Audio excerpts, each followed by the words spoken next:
నమస్తే, welcome to ACT news. నేను స్వప్న. ముందుగా హెడ్లైన్స్. బెంచ్ సర్కిల్లో వేలాది మందితో నవనిర్మాణ దీక్ష. నవనిర్మాణం కోసం ప్రతిజ్ఞ చేయించిన సీఎం చంద్రబాబు.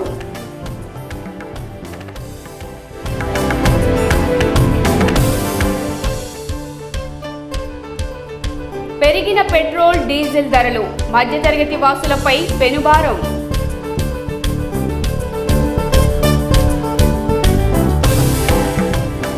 రవాణా శాఖలో దళారులకు నో ఛాన్స్. అవినీతి లేకుండా పెండింగ్ ఫైల్స్ ను క్లియర్ చేస్తున్నాం. కమిషనర్ బాలసుబ్రహ్మణ్యం వెల్లడి. విభజన చట్టంలోని హామీల అమలు కోసం చంద్రబాబు ఢిల్లీలో దీక్ష చేపట్టాలని సిపిఐ నేత రామకృష్ణ డిమాండ్.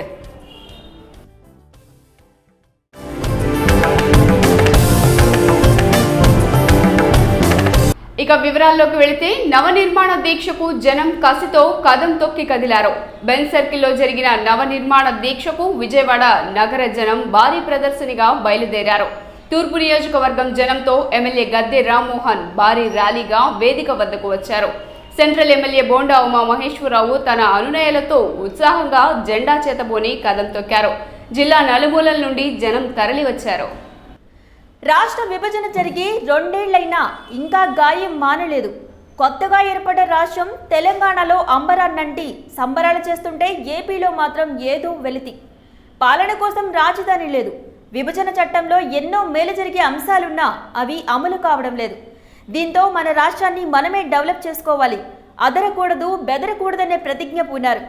గత ఏడాది బెంచ్ సర్కిల్లో నవనిర్మాణ దీక్ష జరిగింది. ఈ ఏడాది కూడా అక్కడే జరిగింది. ఇదే స్ఫూర్తి, కసితో రాష్ట్రాన్ని ఛాలెంజింగ్గా తీసుకుని దూసుకెళ్లాలని దిశాదశ చేశారు. ఎవరిని కదిలించినా ఓ ఆవేదన, ఓ కసి ఉట్టిపడింది. సంబరం చేసుకోవాల్సిన సమయంలో దీక్ష చేయాల్సి వస్తుందని అభిప్రాయం వ్యక్తం చేశారు.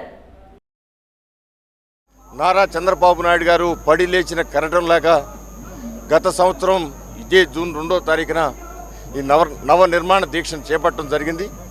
ఈరోజు ఈ 2వ సంవత్సరం కూడా మన రాష్ట్రాన్ని మరలా మనం భారతదేశంలోనే ఉన్నత రాష్ట్రంగా తీర్చిదిద్దే విధంగా, భారతదేశంలో ఏ రాష్ట్రానికి లేని రాజధానిని మన చేతుల మీద నిర్మించుకునే విధంగా, యువతకి అందరికీ కూడా ఉపాధి కల్పించే విధంగా మన రాష్ట్రాన్ని ఆర్థిక వనరులతో ముందుంచాలనే ఒక మంచి ఉద్దేశంతో పేదరికం లేని ఆంధ్ర రాష్ట్రాన్ని చూడాలని చెప్పి ఆయన దృఢదీక్షతో ముందుకు వెళ్తున్న సందర్భంలో మనందరం కూడా సైనికుల్లాగా ఆయనకు అండగా ఉండి ఈరోజు నవనిర్మాణ దీక్ష 2వ పర్యాయం ఇక్కడ చేపట్టి రానున్న సంవత్సర కాలంలో మరిన్ని అభివృద్ధి కార్యక్రమాలు చేపట్టాలని, గత సంవత్సరంలో అనేకమైన విజయాలు సాధించడం జరిగింది. కరెంటుతో సహా అనేకమైన విజయాలు, ఆ విజయాల్ని మననం చేసుకుంటూ రానున్న కాలంలో మరిన్ని ఈ రాష్ట్రాన్ని భారతదేశం ఉన్నత రాష్ట్రంగా తీర్చిదిద్దడానికి మనందరం కూడా కంకణబద్దులై ముందుకు వెళ్ళడానికి ఈ దీక్ష ఇక్కడ సమావేశమైన వాళ్లే కాదు, ఎవరింట్లో వాళ్ళు ప్రజలందరూ కూడా ప్రజలు సహకరిస్తే దేన్నైనా సాధి. పెట్రోల్, డీజిల్ ధరలు మరోసారి పెరిగాయి. లీటర్కు 2.5 రూపాయలు పెరగడంతో ప్రత్యక్షంగానూ పరోక్షంగానూ ప్రజలపై భారం పడింది. విదేశీ మారకంలో రూపాయి విలువతో వ్యత్యాసం ఉన్నందునే రేట్లు పెంచాల్సి వచ్చిందని కేంద్రం సమర్థించుకుంటోంది. బీజేపీ అధికారంలోకి వచ్చిన 2 ఏళ్లలో పలుమార్లు పెట్రోల్ ధరలు పెరిగాయి. కొన్నిసార్లు నామమాత్రంగా తగ్గిన సందర్భాలు ఉన్నాయి. రూపాయి మారకంలో విలువ పడిపోవటం వలన డీజిల్, పెట్రోల్ పైన 2 రూపాయల పైబడి పెంచేశారు. మూలిగే నక్కపై తాటికాయ పడ్డట్లు అసలే నిత్యావసర సరుకుల ధరలు పెరిగి చాలని జీతాలతో జీవిత బండిని లాగుతున్న మధ్యతరగతి సామాన్య ప్రజలకు పెట్రోల్ ఛార్జీల పెరుగుదల భారం కానుంది. పరోక్షంగా అన్నింటిపైన ప్రభావం చూపుతోందని వాహనదారులు వాపోతున్నారు. ఇదిలా ఉంటే పెట్రోల్ ఛార్జీల పెరుగుదల వలన బంక్ యజమానులకు లాభమేమీ లేదని, కమిషన్ పెరగడం లేదని పెట్రోల్ బంక్ యజమానులు వాపోతున్నారు. పెట్రోల్, డీజిల్ రేట్ల పెరుగుదలను అదుపు చేయాలని కోరుతున్నారు. ఇప్పుడు ప్రస్తుత పరిస్థితుల్లో ఆర్థిక పరిస్థితులు చాలా ఊరుగా ఉన్నాయి. ప్రజల యొక్క ఆర్థిక పరిస్థితి స్థితిగతులు ఇలాంటి సమయంలో మొన్న మే నెలలోనే ఒకసారి పెంపడం జరిగింది. మళ్ళీ ఇంత త్వరగా ఈ యొక్క రేట్లు పెరగడం అనే మీద ఈ వినియోగదారులు మాత్రం, వాహన వినియోగదారులు చాలా ఇబ్బంది పడతారనేది మాత్రం ఖచ్చితంగా చెప్పగలం. మామూలుగా ఒకసారి ఎంత రేట్ పెంచడం అనేది కూడా సామాన్యుడికి చాలా భారం. ఈవెన్ తక్కువ రేట్లో పెంచినా కానీ గవర్నమెంట్కి సేఫ్, సామాన్య మానవుడికి కూడా అందుబాటులో ఉండేలాగా ఉంటే బాగుంటుంది. కొంచెం తగ్గితే బాగుంటుంది. మరి ఎట్ ఏ టైం ఒకసారి పెంచకుండా కొంచెంగా పెంచినా కానీ సామాన్యుడు కూడా ప్రాబ్లం ఉండదు. జూన్ 2వ తేదీ మనకు సంబరం కాదు, కసి చైతన్యం స్ఫురించాల్సిన రోజు అని ఏపీ సీఎం చంద్రబాబు నాయుడు అన్నారు. రాష్ట్ర విభజన హేతుబద్ధంగా జరగలేదు కాబట్టి అవతరణ దినోత్సవం జరుపుకోలేకపోతున్నామని, ఇది ప్రజలు గుర్తించాలని, రాష్ట్రాన్ని నూతన నిర్మాణం చేపట్టాలని అందరిపైన ఆ బాధ్యత ఉందని గుర్తు చేసేందుకే నవనిర్మాణ దీక్ష అని చంద్రబాబు నాయుడు అన్నారు.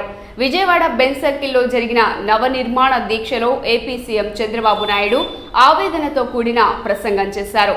నవనిర్మాణ దీక్షకు తరలివచ్చిన జనంతో ప్రతిజ్ఞ చేయించారు. నవనిర్మాణ దీక్షతో బెంజ్ సర్కిల్ దద్దరిల్లింది. వేలాది నడుమ మా తెలుగు తల్లి ప్రార్థనా గీతంతో కార్యక్రమం ప్రారంభమైంది. సరిగ్గా 11 గంటలకు నవనిర్మాణ దీక్ష ప్రతిజ్ఞ చేశారు. ప్రతిజ్ఞకు ముందుగా ప్రభుత్వ సలహాదారు Parakala Prabhakar, chief secretary SV టక్కర్లు ప్రసంగించారు. ఎన్జీఓ నేత అశోక్ బాబు, మురళీకృష్ణలు మాట్లాడుతూ ముఖ్యమంత్రి చేస్తున్న అవిశ్రాంత పాలనకు తాము సైతం తోడుగా ఉంటామని, అవసరమైతే మరో గంట అదనంగా పనిచేస్తామని చెప్పారు. నవనిర్మాణ దీక్ష కోసం జొన్నవిత్తుల వందే మాతరం శ్రీనివాసులు రూపొందించిన పాటను వినిపించారు. రాష్ట్ర విభజనను వ్యతిరేకిస్తూ సమైక్యాంధ్ర కోసం బెంజ్ సర్కిల్లో ఎన్నో ఉద్యమాలు జరిగాయి. అదే బెంజ్ సర్కిల్లో నేడు వేలాది మందితో నవనిర్మాణ దీక్ష చేపట్టాల్సి వచ్చిందని ఏపీ సీఎం చంద్రబాబు నాయుడు అన్నారు. అవినీతి కుట్రలతో రాజకీయాల వల్ల రాష్ట్రానికి నష్టం జరిగిందని, మన కష్టంతో పూరించుకోవడానికి అలుపెరిగిన శ్రమ చేయాలన్నారు. మన విజన్ ప్రకారం 2022కు దేశంలో మొదటి 3 స్టేట్లలో ఒకటిగా, 2029కు దేశంలో నంబర్ 1గా, 2050 నాటికి ప్రపంచంలోనే మన రాష్ట్రం నంబర్ 1గా తీర్చిదిద్దే వరకు మనం ఈ దీక్ష చేపట్టాల్సిందేనన్నారు. దీక్ష ప్రారంభమయ్యే సమయానికి వాతావరణం చల్లబడటంతో పాటు చిరుజల్లులు కురియడంతో జనం తక్కువ సంఖ్యలో హాజరయ్యారు. దీక్షలో పాల్గొనేందుకు వివిధ ప్రాంతాల నుండి ప్రత్యేక బస్సులలో తరలివచ్చారు. సభా సమయానికి చేరుకోలేకపోవడంతో సభ ముగిసిన తర్వాత జనం చేరుకున్నారు. కార్యక్రమంలో పలువురు అధికారులు, ఉద్యోగులు, పార్టీ శ్రేణులు, ప్రజలు భారీగా పాల్గొన్నారు. దీక్ష సందర్భంగా ట్రాఫిక్ను పూర్తిగా మళ్లించారు. దీక్ష ప్రభావానికి నగరమంతా ట్రాఫిక్లో దిగ్బంధించినట్లయింది. పవిత్ర లక్ష్యంగా నిర్దేశించుకుందాం. అవినీతి లేని, ఆర్థిక అసమానతలు లేని, అందరికీ ఉపాధి కల్పించి ఆరోగ్యకరమైన, ఆనందమయమైన రాష్ట్రాన్ని నిర్మించుకుందాం. ఈ లక్ష్య సాధనకు సమర్పణ భావంతో, నిష్ఠతో, త్రికరణ శుద్ధిగా కృషి చేద్దాము. ఆంధ్రప్రదేశ్ నవనిర్మాణ దీక్ష లక్ష్యాలను సాధిద్దాము. జై జన్మభూమి. ఒక క్రమ పద్ధతిలో చేపించే బాధ్యత తీసుకోమని చెప్పాను. ఈరోజు ప్రజలందరికీ విజ్ఞప్తి చేస్తున్నాం. ఈరోజు మీరు సహకరించండి. ఇది నా కోసరం కాదు, దగాబడ్డ ఈ రాష్ట్రం కోసరం. కట్టుబట్టలతో వచ్చిన మనం అనుకున్నది సాధించే వరకు కష్టపడదాం. నిండు మనసుతో ఆశీర్వదించండి, సహకరించండి. నేను శారీరక కష్టం కోరుకోవడం లేదు. ఏ ఒక్క వ్యక్తికి అన్యాయం జరగడానికి వీలు లేదు. పేదవాళ్ళకి అండగా ఉండాలని ఆ రోజు నేను చెప్పాను. ఆ అండగా ఉండడానికి ఒక పెద్ద కొడుకుగా, ఒక బాధ్యత కలిగిన పెద్ద కొడుకుగా ఆ కుటుంబాలను ఆదుకుంటున్నా. జూన్ 2వ తేదీ ఏపీ ప్రజలకు దుర్దినమని బీసీ జనసభ అధ్యక్షులు డాక్టర్ గంగాధర్ అన్నారు. సేవ్ ఆంధ్రప్రదేశ్ పేరుతో తెలుగు తల్లి విగ్రహం వద్ద నిరసన తెలిపారు. ప్రత్యేక హోదా పట్ల విభిన్న ప్రకటనలు చేసే సీఎం చంద్రబాబు నవనిర్మాణ దీక్ష చేపట్టడం విడ్డూరంగా ఉందని విమర్శించారు. రాష్ట్ర ప్రభుత్వం వ్యవహరిస్తున్న తీరు పట్ల బీసీ జనసభ విమర్శలు గుప్పించింది. జూన్ 2ను పురస్కరించుకొని రాష్ట్రాన్ని రక్షించుకోవాల్సిన బాధ్యత ప్రజలపైనే ఉందని బీసీ జనసభ కార్యక్రమం చేపట్టింది. కేంద్ర రాష్ట్ర ప్రభుత్వాలు ఇచ్చిన హామీలు అమలు చేయడంలో వైఫల్యం చెందారని అన్నారు. ఆకర్షణీయమైన పేర్లు, గ్రాఫిక్స్, డిజైన్స్ పెట్టి మోసం చేస్తున్నారని విమర్శించారు. 13 జిల్లాలతో కూడిన ఈ ఆంధ్రప్రదేశ్ రాష్ట్రానికి ఒక దుర్దినం, ఒక విద్రోహ దినం. ఈ ప్రజలకి అన్యాయం జరిగిన రోజు, ఈ ప్రజలకి ద్రోహం జరిగిన రోజు. నవనిర్మాణ దీక్షల పేరుతోటి ప్రజల్ని పక్కదారి పట్టిస్తూ, తప్పుదోవ పట్టిస్తూ, ప్రత్యేక హోదా వల్ల ఒరిగేదేమీ లేదని ఈయనే మాట్లాడుతూ కేంద్ర ప్రభుత్వ వైఖరిని ప్రశ్నించకుండా, అటు తెలంగాణ రాష్ట్రం యొక్క తెగింపు వైఖరిని ప్రశ్నించకుండా నవనిర్మాణ దీక్షలు చేయటం అంటే ఇది హాస్యాస్పదం, సిగ్గు చేయటువంటి విషయం. మేము ఈ రాష్ట్రాన్ని పరిరక్షించుకోవాలంటే ప్రజలే ముందుకు రావాలని విజ్ఞప్తి చేస్తున్నాం. ప్రజలే ముందుకు వచ్చి ప్రత్యేక హోదా ఇవ్వని, విభజన హామీలను అమలు జరపని కేంద్ర ప్రభుత్వ వైఖరికి వ్యతిరేకంగా, అదేవిధంగా ఈ రాష్ట్రంలో 2 సంవత్సరాలుగా దిక్కుతోచని విధంగా గందరగోళ పరిస్థితుల్లో రాష్ట్రాన్ని నడుపుతూ తప్పుడు నిర్ణయాలు తీసుకుంటూ రాష్ట్ర అభివృద్ధికి, సంక్షేమానికి ఆటంకంగా మారినటువంటి ఈ రాష్ట్ర ప్రభుత్వ విధానాలను కూడా మార్చే విధంగా ఉద్యమించాలని చెప్పి మేము ప్రజలకు విజ్ఞప్తి చేస్తున్నాం.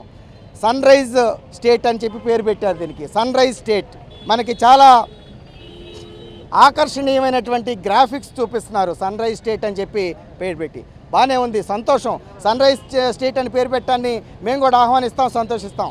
కానీ నీ విధానాల ద్వారా పడమటి దిక్కుగా ప్రయాణం చేస్తూ తూర్పు తీరాలకు ఎట్లా చేరుకుంటావో చెప్పమని చెప్పి మేము డిమాండ్ చేస్తున్నాం. మరిన్ని అప్డేట్స్ చూసే ముందు బులెటిన్లో షార్ట్ బ్రేక్ తీసుకుందాం. Stay with us. బ్రాడ్బ్యాండ్ ఒక చరిత్ర.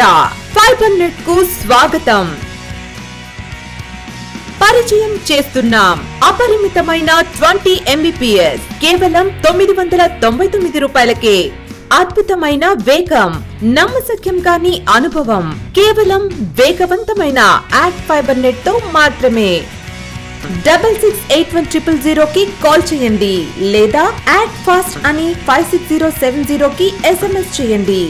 అంతర్జాతీయ నగరంగా ఎదుగుతున్న విజయవాడ సిటీ బిజీ లైఫ్ నుంచి మిమ్మల్ని సేద తీర్చేందుకు ఆహ్వానిస్తోంది విఎంసి సివార్ వాటర్ వరల్డ్. సముద్రపు అలల ఆహ్లాదకర జలకాలాటలు అందించే వేవ్ పూల్, హుషారైన చిరుజల్లుల సరదాల్ని అందరితో కలిసి పంచుకునేందుకు ల్యాండింగ్ పూల్, అల్లరి చిన్నారులకు సంబరపు అనుభూతుల్నిచ్చి ఆనందపు అంచుల్లో విహరింపచేసే కిడ్స్ పూల్, ఏ వయసు వారినైనా ఆనందపు డోలికల్లో ముంచి మధురానుభూతుల్ని కలిగించే మల్టీ థీమ్, స్కూల్స్ మరియు కాలేజీలకు, బర్త్డే పార్టీలకు మరియు ఇతర ఫంక్షన్లకు స్పెషల్ ప్యాకేజీలు కలవు. పనిచేయ వెళ్ళు ఉదయం 10:30 నుండి సాయంత్రం 5 గంటల వరకు. రండి, హాయిగా జలకాలాటల్లో మైమరిచిపోండి. విఎంసి సివార్ water world, Pipul road, Ajit Singh Nagar, Vijayawada. Cell 8712977888.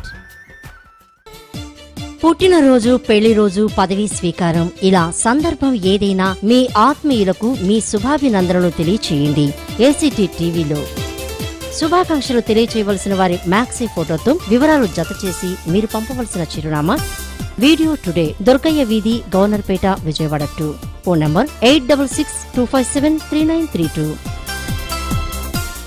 పెళ్లైనా, పుట్టినరోజైనా, ఫంక్షన్ ఏదైనా ఆ అపురూప క్షణాలను కలకాలం మీ కళ్ల ముందు నిలిపేందుకు హై క్వాలిటీ పిక్చర్ తో వీడియో షూటింగ్ మరియు ఫోటోగ్రఫీ సర్వీసెస్ ను అందిస్తుంది వీడియో టుడే. 2K మరియు 4K వీడియో కెమెరాలు, ఫోటో కెమెరాలు, కెనాన్ 5D కెమెరాలు, LCD టీవీలు, LED వాల్స్, స్క్రీన్ అద్దెకు లభించును. బర్త్డే ఫంక్షన్ 1 గంట షూటింగ్ మరియు మిక్సింగ్ కేవలం 700 రూపాయలకే. 2.5 గంటల పెళ్లి లేదా మరేదైనా ఫంక్షన్ షూటింగ్ మరియు మిక్సింగ్ కేవలం 2000 రూపాయలు మాత్రమే. మరిన్ని వివరాలకు సంప్రదించండి. వీడియో టుడే, దుర్గయ్య వీధి, గవర్నర్పేట, విజయవాడ. ఫోన్స్ 086625733932 మరియు 8851777888. Welcome back.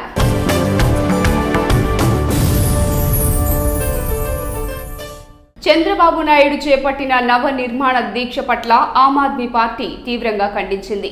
విభజన చట్టంలోని హామీలను అమలు చేయలేకపోయిన కేంద్ర, రాష్ట్ర ప్రభుత్వాలు ద్వంద్వ వైఖరి అవలంబిస్తున్నాయని విమర్శించారు. ప్రెస్ క్లబ్లో ఏర్పాటు చేసిన మీడియా సమావేశంలో ఆమ్ ఆద్మీ పార్టీ నాయకులు మాట్లాడుతూ ఏపీకి స్పెషల్ స్టేటస్ ఇవ్వాలని డిమాండ్ చేశారు.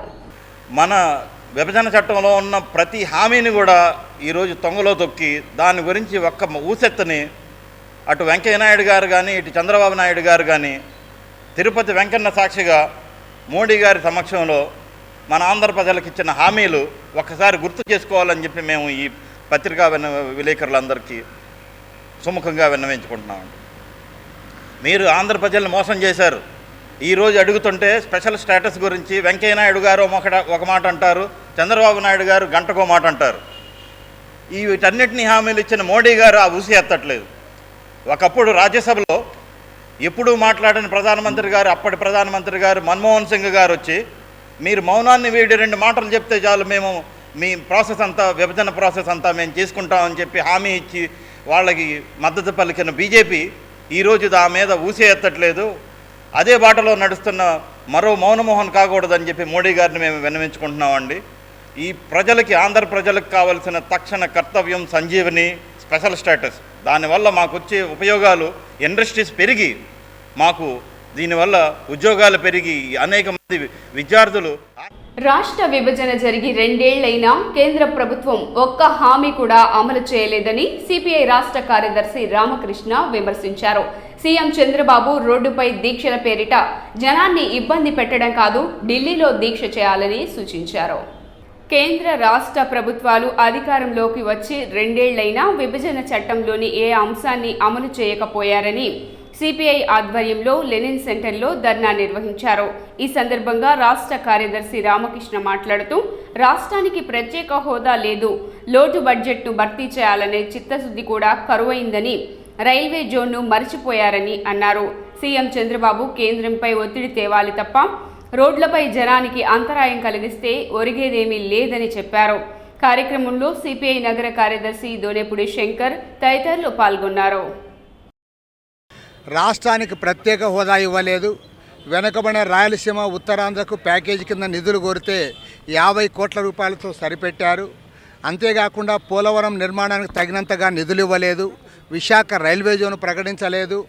అంతేగా లోటు బడ్జెట్ ఏదైతే ఉందో 16,000 కోట్ల రూపాయలు లోటు బడ్జెట్ ఉంటే ఇచ్చింది 2,803 కోట్ల రూపాయలు మాత్రమే.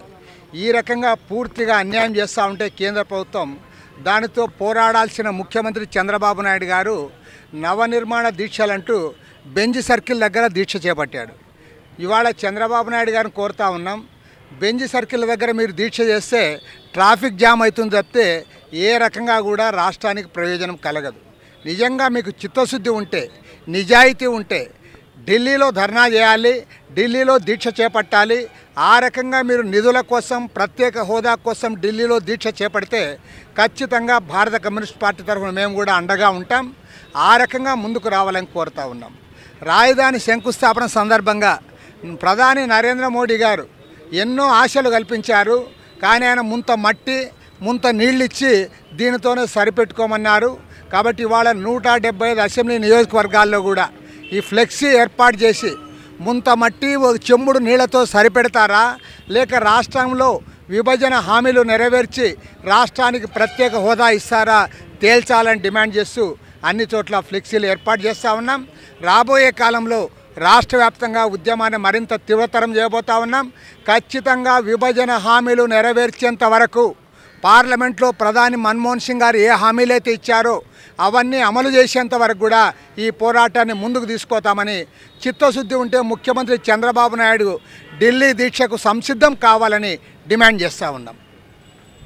రవాణా శాఖలో దళారుల ప్రమేయం అరికట్టి అవినీతికి అడ్డుకట్ట వేసేందుకే అనేక చర్యలు చేపడుతున్నట్లు రవాణా శాఖ కమిషనర్ బాలసుబ్రహ్మణ్యం తెలిపారు.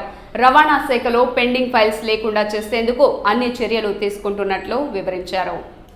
రవాణా శాఖ కార్యాలయంలో ఏర్పాటు చేసిన మీడియా సమావేశంలో కమిషనర్ బాలసుబ్రహ్మణ్యం మాట్లాడుతూ, రవాణా శాఖ ఆదాయం లక్ష్యాన్ని మించి 350 కోట్లు అదనంగా ఆర్జించిందని తెలిపారు. స్కూల్స్ ప్రారంభమవుతున్నందున రాష్ట్రంలో 18,000 స్కూల్ బస్సులకు ఫిట్నెస్ చేయాల్సి ఉందని, ఇప్పటికీ 4,000 పూర్తి చేశామన్నారు. నెలాఖరుకు అన్ని ఫిట్నెస్ చేస్తామని వివరించారు. టెంపరరీ రిజిస్ట్రేషన్ చేయించుకున్న వారు నెల రోజుల్లో పర్మనెంట్ రిజిస్ట్రేషన్ చేయించుకోవాలని, లేకుంటే అపరాధ రుసుం భారీగా ఉంటుందన్నారు. పెండింగ్ దరఖాస్తులను పరిష్కరించేందుకు ప్రత్యేక డ్రైవ్ చేపడుతున్నామని చెప్పారు. బేసిక్లీ మొన్న రాష్ట్ర ప్రభుత్వం నిర్వహించిన 2 రోజుల సదస్సు, కలెక్టర్స్ కాన్ఫరెన్స్ సదస్సులో ముఖ్యమంత్రి గారు క్లియర్గా చెప్పారనమాట, ఫైల్స్ పెండెన్సీ అనేది బాగా తగ్గించాలి. ఫైల్స్ పెండెన్సీ తగ్గితే కానీ సామాన్య మానవుడు తను పెట్టుకున్న అర్జీ క్లియర్ అయ్యి వాడికి మనం ప్రభుత్వ సేవలు అందించినట్టు ఉంటుంది. ఈ ఫైల్స్ పెండెన్సీ పైన దృష్టి కేంద్రీకరించాలని చెప్పి ముఖ్యమంత్రి గారు ఆదేశించారు. యాదృచ్ఛికంగా ఏంటిదంటే మా డిపార్ట్మెంట్ అప్పటికే అంటే మే 19వ తారీఖు నుంచే మేము ఈ ఫైల్ పెండెన్సీని క్లియర్ చేయాలి మనం ఉంది.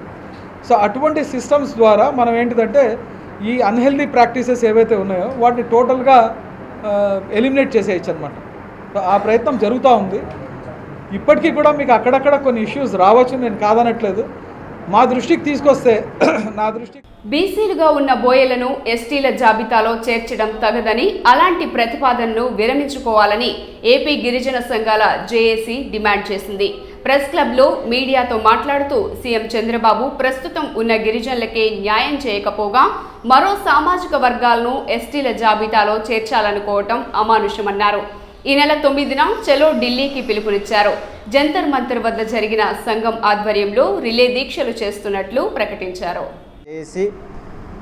చలో ఢిల్లీ కార్యక్రమానికి పిలుపునిచ్చి 10 రోజులు రిలే నిరాహార దీక్షలు జంతర్ మంతర్ దగ్గర చేయడం జరుగుతుంది. అలానే రాష్ట్రపతి, ప్రధానమంత్రి, కేంద్ర గిరిజన సంక్షేమ శాఖ మంత్రి, కేంద్ర న్యాయశాఖ మంత్రి, కేంద్ర సామాజిక న్యాయ మంత్రి, నేషనల్ ఎస్టీ కమిషన్ చైర్మన్ను దృష్టికి మా సమస్యను తీసుకెళ్ళి బీసీలంటూ బోయలు ఎస్టీ జాబితాలు చేరిస్తే 35 తెగలటువంటి రాష్ట్రం నుండి గిరిజన తెగలకు జరిగే అన్యాయాన్ని వివరించడం జరుగుతుంది. తద్వారా మా న్యాయమైన డిమాండ్ను కేంద్ర రాష్ట్ర ప్రభుత్వాల దృష్టికి తీసుకెళ్ళి మాకు న్యాయం చేయమని చెప్పి మీద మేము కేంద్రంలోని ప్రధానమంత్రి మోదీ గారిని, అలాగే ఎస్టీ కేంద్ర మినిస్టర్ అయినటువంటి అతన్ని, ఎస్టీ కమిషన్ చైర్మన్ని కలిసి మా యొక్క విషయాలను తెలియజేసి, అలాగే ప్రస్తుతం ఉన్న సిచ్యువేషన్లో గిరిజనుల పాపులేషన్ శాతం చాలా పెరిగిపోయినది. ఈ పాపులేషన్ ఎంత ఉన్నదో కూడా తెలుసుకోకుండా ఆ శాత ప్రకారం 60% రిజర్వేషన్ మాత్రం ఇస్తున్నది. అలాగే మన తెలంగాణ రాష్ట్ర ప్రభుత్వం మాత్రం 12% చేసినా కానీ ఇప్పటి వరకు మన రాష్ట్ర ప్రభుత్వం. బులెటిన్ ముగించే ముందు హెడ్లైన్స్ మరోసారి. బెంచ్ సర్కిల్లో వేలాది మందితో నవనిర్మాణ దీక్ష. నవనిర్మాణం కోసం ప్రతిజ్ఞ చేయించిన సీఎం చంద్రబాబు.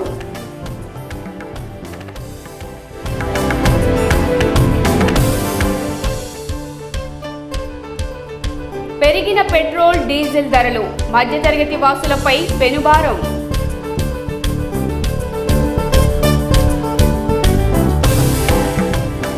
రవాణా శాఖలో దళారులకు నో ఛాన్స్. అవినీతి లేకుండా పెండింగ్ ఫైల్స్ ను క్లియర్ చేస్తున్నాం. కమిషనర్ బాలసుబ్రహ్మణ్యం వెల్లడి. విభజన చట్టంలోని హామీల అమలు కోసం చంద్రబాబు ఢిల్లీలో దీక్ష చేపట్టాలని సిపిఐ నేత రామకృష్ణ డిమాండ్.